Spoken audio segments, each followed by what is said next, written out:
Hi friends, Anjaneya tech അക്കാഡമിക്സിന്റെ മറ്റൊരു ക്ലാസ്സിലേക്ക് ഏവർക്കും സ്വാഗതം. ഇന്ന് നമ്മൾ നോക്കാൻ വേണ്ടി പോകുന്നത് ഇന്ത്യയുടെ സ്റ്റേറ്റും ആ സ്റ്റേറ്റിന്റെ ക്യാപിറ്റൽസും എന്ന ഭാഗമാണ്. ഇന്ത്യൻ സംസ്ഥാനങ്ങളും അവയുടെ തലസ്ഥാനങ്ങളും എക്സാമിന് വളരെയധികം ഇമ്പോർട്ടന്റ് ആയിട്ടുള്ള ടോപ്പിക്കാണ്. ഈ ക്ലാസ് കാണൂ, നമുക്ക് കോഡിലൂടെ നന്നായിട്ട് സെറ്റ് ചെയ്ത് പഠിക്കാം. ഈ ക്ലാസ് കണ്ടു കഴിഞ്ഞാൽ പിന്നെ ഈ ഭാഗത്തു നിന്നുള്ള ഏത് ചോദ്യം വന്നാലും നിങ്ങൾ ടപ്പേന്ന് ഉത്തരം പറയും. ചുമ്മാ ടപ്പേന്നല്ല, കൃത്യമായിട്ടുള്ള ഉത്തരം പറയും. അത് മാത്രമല്ല, നിങ്ങൾ പഠിച്ചിട്ടുള്ള രസകരമായിട്ടുള്ള കോഡുകൾ ഉണ്ട് എന്നുണ്ടെങ്കിൽ അതും കമന്റ് ബോക്സിൽ കമന്റ് ചെയ്തോളൂ. ക്ലാസ് കാണുന്ന മറ്റുള്ളവർക്ക് ഉപകാരമാവട്ടെ. അപ്പോൾ നമുക്ക് ക്ലാസ്സിലേക്ക് കടക്കാം. ക്ലാസ്സിലേക്ക് കടക്കുന്നതിന് മുന്നേ ക്ലാസ് ഇഷ്ടമായാൽ ലൈക്ക് ചെയ്യാനും ഷെയർ ചെയ്യാനും സബ്സ്ക്രൈബ് ചെയ്യാനും കമന്റ് ചെയ്യാനും മറക്കരുത്. അപ്പോൾ ക്ലാസ്സിലേക്ക് കടക്കാം. ആദ്യമായിട്ട് നമ്മൾ നോക്കാൻ വേണ്ടി പോകുന്നത് മധ്യപ്രദേശ്. ഓക്കെ, ഒരാളോട് മദ്യം വേണോ എന്ന് ചോദിച്ചപ്പോ അയാൾ പറഞ്ഞു നോ, പാല് മതി. അതാണ് ഭോപ്പാൽ. ഇങ്ങനെ ഓർത്തോളൂ. മദ്യം വേണോ എന്ന് ചോദിച്ചാൽ വേണ്ട, പാല് വേണം എന്ന് പറഞ്ഞു. അതാണ് ഭോപ്പാൽ. മധ്യപ്രദേശ് ഭോപ്പാൽ. അതാണ് നോ പാൽ, അതാണ് ഭോപ്പാൽ. ഓക്കെ, അങ്ങനെയെങ്കിൽ അസം ദിസ്പൂർ ആണ് ക്യാപിറ്റൽ. ഓക്കെ, അസം. ഓക്കെ, സാമെന്ന് പറഞ്ഞ വ്യക്തിയുടെ വീട് ഒരാൾ ചോദിച്ചപ്പോൾ അവിടെ നിന്ന് ഒരാൾ പറഞ്ഞു ദിസ്പുരയാണ്. ഓക്കെ, ഒരു പോസ്റ്റ്മാൻ ആണ്. ഇവിടെ സാമിന്റെ വീടാന്ന് ചോദിച്ചപ്പോ അവര് പറഞ്ഞു ദിസ്പുര, ഈ പുരയാണ്, അതാണ് ദിസ്പൂർ. ഓക്കെ, അപ്പോ അടുത്ത് നമ്മൾ നോക്കാൻ വേണ്ടി പോകുന്നത് വെസ്റ്റ് ബംഗാൾ എന്ന് പറഞ്ഞു കഴിഞ്ഞു കഴിഞ്ഞാൽ വളരെ ബെസ്റ്റ് ആയിട്ടുള്ള സ്ഥലം ആണ് എന്നോർത്തോളൂ. എന്തിനൊക്കെയാണ് ബെസ്റ്റ്? ഫുട്ബോളിനും ക്രിക്കറ്റിനും പേര് കേട്ടത് വെസ്റ്റ് ബംഗാളിലെ കൊൽക്കട്ടയിലാണ്. ഓക്കെ, ഇന്ത്യൻ ഫുട്ബോളിന്റെ ഈറ്റില്ലം എന്നറിയപ്പെടുന്നത് കൊൽക്കട്ടയാണ്. ഓക്കെ, ഇന്ത്യൻ ക്രിക്കറ്റിന്റെ ലോർഡ്സ് എന്നറിയപ്പെടുന്നത് ഈഡൻ ഗാർഡൻസ് ആണ്. അത് സ്ഥിതി ചെയ്യുന്നതും കൊൽക്കട്ട.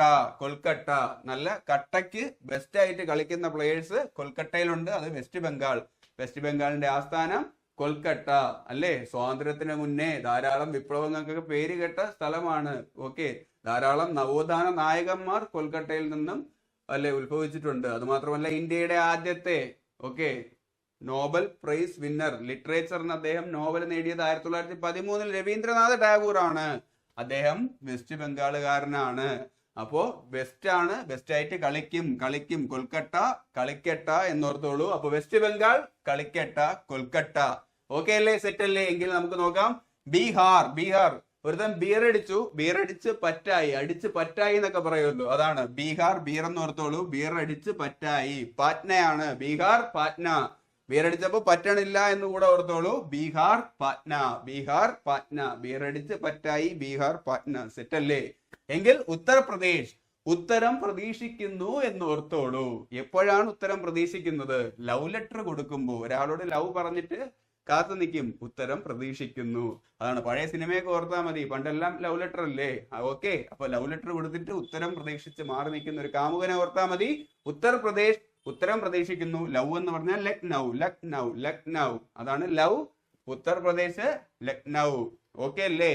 ഉത്തരം ഓക്കെ ആണ് എന്നുണ്ടെങ്കിൽ ലവ് സെറ്റ് ആവും, അല്ലെങ്കിൽ അടിച്ച് കർണം പൊളിക്കും എന്നുകൂടെ ഓർത്തോളൂ. ഉത്തർപ്രദേശ് ലക്നൗ, ലവ്, ഉത്തരം പ്രതീക്ഷിക്കുന്നു. എങ്കിൽ ഒഡീഷ, ഒരു പൂവൻ ഓടി എന്ന് ഓർത്താൽ മതി. ഒരു പൂവൻ കോഴിയാണ്. പൂവൻ കോഴിയെ നാട്ടുകാര് ഓട്ടിക്കും അല്ലേ, അത് തന്നെയാണ് ഭുവനേശ്വർ ഒഡീസ. പൂവൻ കോഴി, അതാണ് ഭുവനേശ്വർ ഒഡീസ. അല്ലാന്നുണ്ടെങ്കിൽ ദിലീപ് ഏട്ടന്റെയും സലിംകുമാർ ഏട്ടന്റെയും മറ്റേ സീൻ ഓർത്താലും മതി. പൂവാ നീ ഇപ്പോഴെങ്കിലും എന്റെ പേര് അന്വേഷിച്ചല്ലോടാന്ന് പറയുമ്പോഴത്തേക്കും അയ്യോ നിന്റെ പേര് പറഞ്ഞതല്ല, പൂവാ എന്ന് പറഞ്ഞാണ്. ആ സിനിമയിൽ ദിലീപേട്ടന്റെ പേര് വന്നിട്ട് ഭുവൻ എന്നാണ്. അതിൽ ചോദിക്കുകയും ചെയ്യും, ഭുവനോ? അതല്ല, പൂവാ എന്ന് പറഞ്ഞതാണ് എന്ന്. ഓക്കെ, അപ്പോ ഒഡീസ ഭുവനേശ്വർ. സെറ്റ് അല്ലേ? അപ്പൊ നമുക്ക് അടുത്തത് നോക്കാം. അടുത്തത് മഹാരാഷ്ട്ര മുംബൈ. ഓക്കെ, മഹാനെ കണ്ടിട്ട് വന്നപ്പോ ബൈ പറഞ്ഞു എന്നോർത്താൽ മതി. മഹാനെ കണ്ടപ്പോ ബൈ പറഞ്ഞു, അതാണ് മഹാരാഷ്ട്ര, മുംബൈ. ഓക്കെ, മഹാന്മാരായിട്ടുള്ള സെലിബ്രിറ്റീസ് അല്ലെങ്കിൽ ക്രിക്കറ്റ് പ്ലേയേഴ്സ് ഒക്കെ വരുമ്പോ ഇന്ത്യയിൽ സ്ഥിരം കാണൂല, എല്ലാവരും ബൈ പറയും, കൂക്കി വിളിക്കും. അത് തന്നെയാണ് മഹാരാഷ്ട്ര, മുംബൈ. മഹാനെ കണ്ടപ്പോ ബൈ പറഞ്ഞു. ഇതാണ് കോഡ്. ഓക്കെ അല്ലേ? ഗുജറാത്ത്, ഒന്നുമില്ല, ഗാന്ധിജിയുടെ ജനിച്ച സ്റ്റേറ്റ് ആണ് ഗുജറാത്ത്. അപ്പോ അദ്ദേഹത്തിന്റെ പേരിലുള്ള ഒരു നഗരത്തിൽ തന്നെ അവിടെ ക്യാപിറ്റൽ ആയിരിക്കുമല്ലോ. യെസ്, ഗാന്ധിനഗർ, ഗുജറാത്ത്. അതിൽ പ്രത്യേകിച്ച് കോഡിന്റെ ഒന്നും ആവശ്യമില്ല. ഗാന്ധി ഗുജറാത്ത്, ഗുജറാത്ത് ഗാന്ധി, ഗാന്ധിനഗറാണ്. അങ്ങനെയെങ്കിൽ നാഗാലാൻഡ്, ഓക്കെ, നാഗമുള്ള ലാൻഡിൽ വസിക്കാൻ ഹിമയ്ക്ക് പേടിയാണ് എന്നോർത്തോളൂ. അല്ല എന്നുണ്ടെങ്കിൽ നാഗമുള്ള ലാൻഡ് ഏത് എന്ന് ചോദിച്ചു കഴിഞ്ഞാൽ ഹിമാലയമാണ്. അവിടെ ഉള്ള നാഗം കോബ്രയാണ്. കോബ്ര നാഗം ഹിമാലയത്തിലാണ്. അതാണ് കൊഹിമ. കൊഹിമ, ഓക്കെ. നാഗമുള്ള ലാൻഡിൽ താമസിക്കാൻ അല്ലെങ്കിൽ ഹിമയ്ക്ക് പേടിയാണ്, അവിടെ കോബ്രയുണ്ട്, കൊത്തും എന്ന് ഓർത്തോളൂ. അതാണ് കൊഹിമ, നാഗാലാൻഡ്. ഓക്കെ അല്ലേ? സെറ്റ് അല്ലേ? അങ്ങനെയെങ്കിൽ ഹരിയാന, ഓക്കെ, ഹരിയാനയും പഞ്ചാബും ചണ്ഡീഗഡിലാണ്. ഓക്കെ, ഹരിയാനയും പഞ്ചാബും ചണ്ഡീഗഡിലാണ്. പഞ്ചാബി ആയിട്ടുള്ള ഹരി താമസിക്കുന്നത് ചാന്ദിനിയുടെ ഘറിലാണ്. ചണ്ഡീഗഡ് വായിക്കുമ്പോഴേ ചണ്ഡീഗഡ് എന്ന് പറയുമെങ്കിലും അതിന്റെ ലാസ്റ്റ് ഘർ എന്നല്ലേ വരുന്നത്, ഈ GARH എന്നല്ലേ എഴുതുന്നത്. നമ്മൾ വായിക്കുമ്പോൾ ചണ്ഡീഗഡ് എന്ന് പറയും.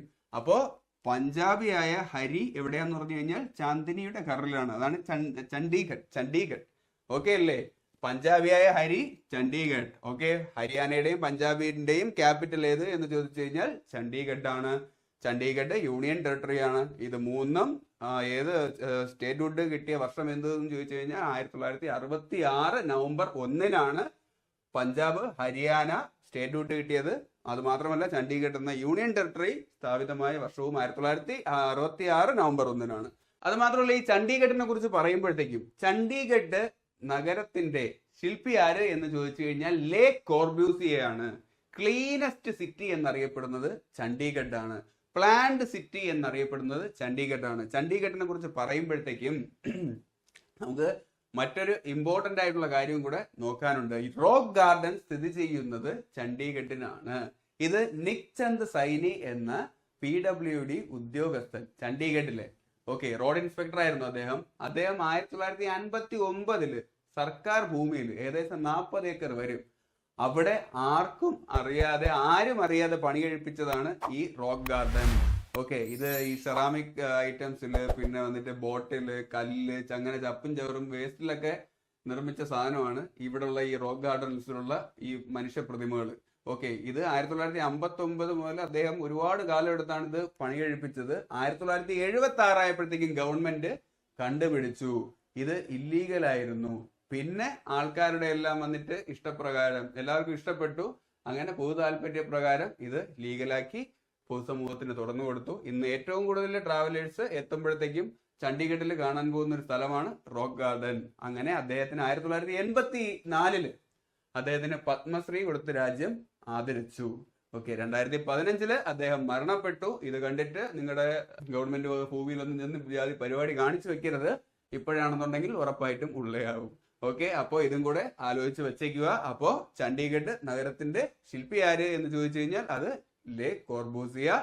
ചണ്ഡീഗഡ് നഗരത്തിലെ റോക്ക് ഗാർഡന്റെ ശില്പി ആര് എന്ന് ചോദിച്ചു കഴിഞ്ഞാൽ അത് നിക് ചന്ദ് സൈനി. ഓക്കെ അല്ലേ?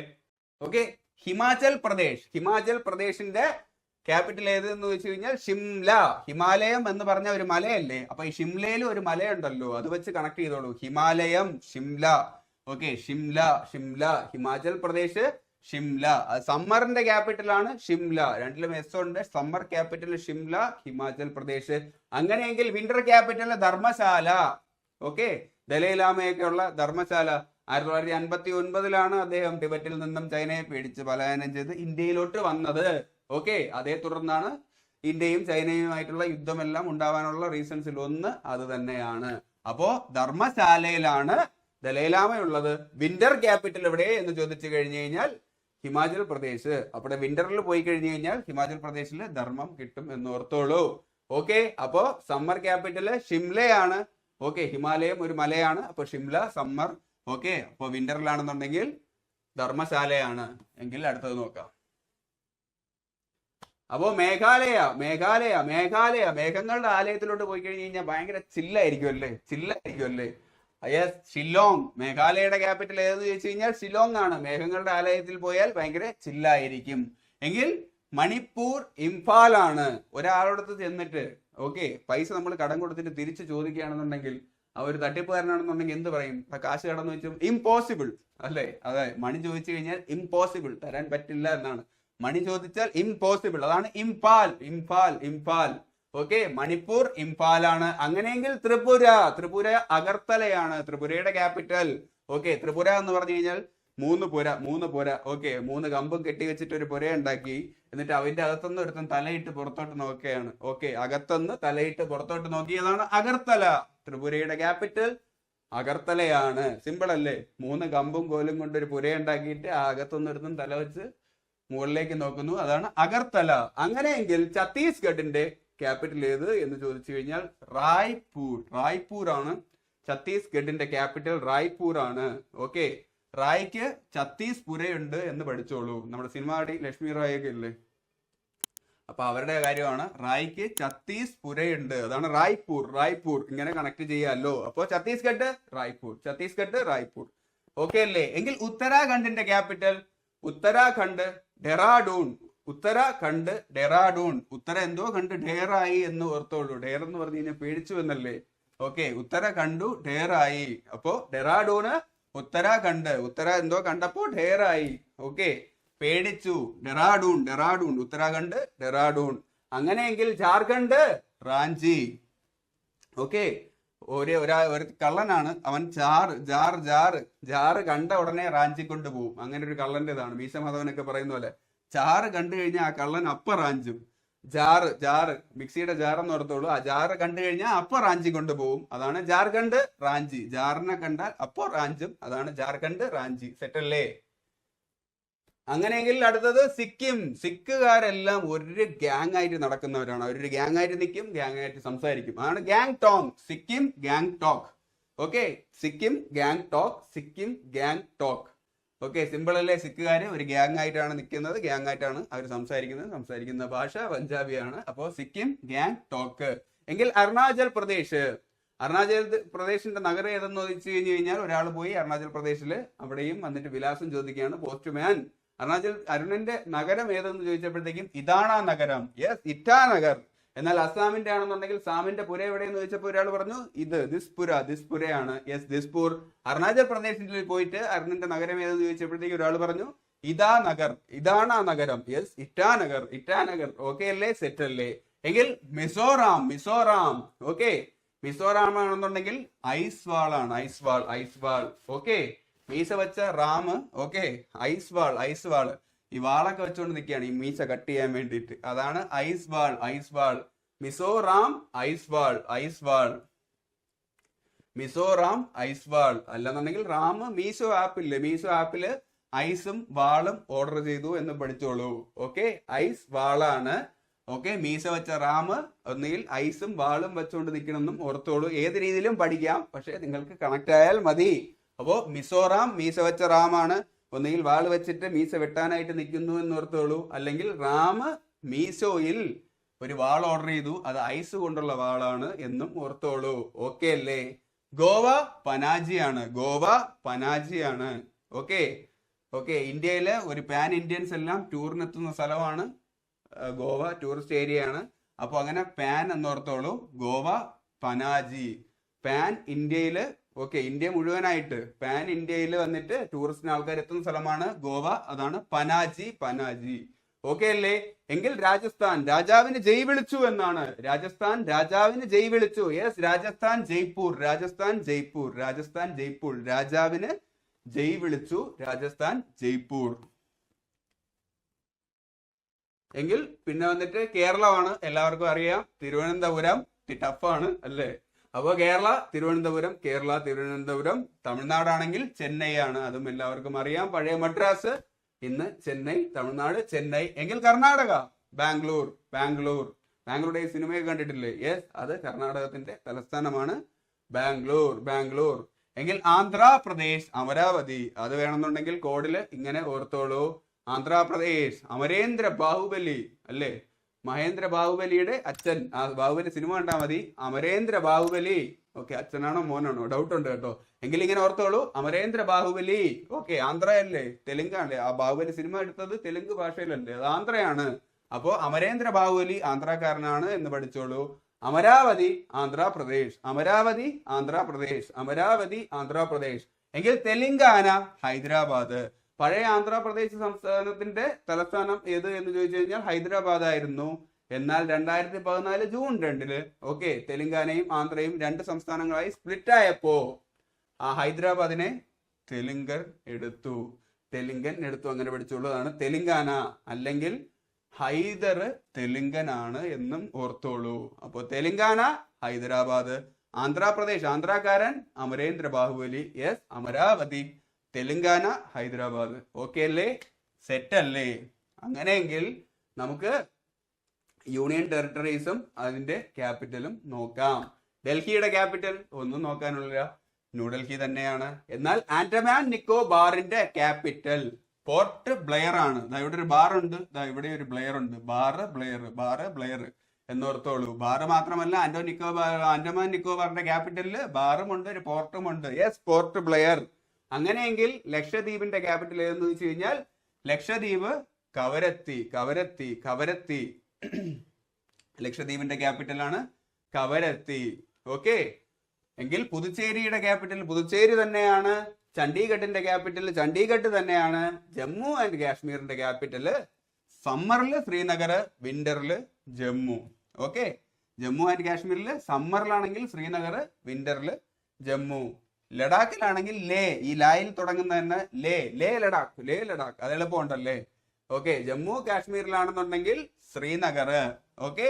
സമ്മറിൽ, വിന്ററിലാണെങ്കിൽ ജമ്മു.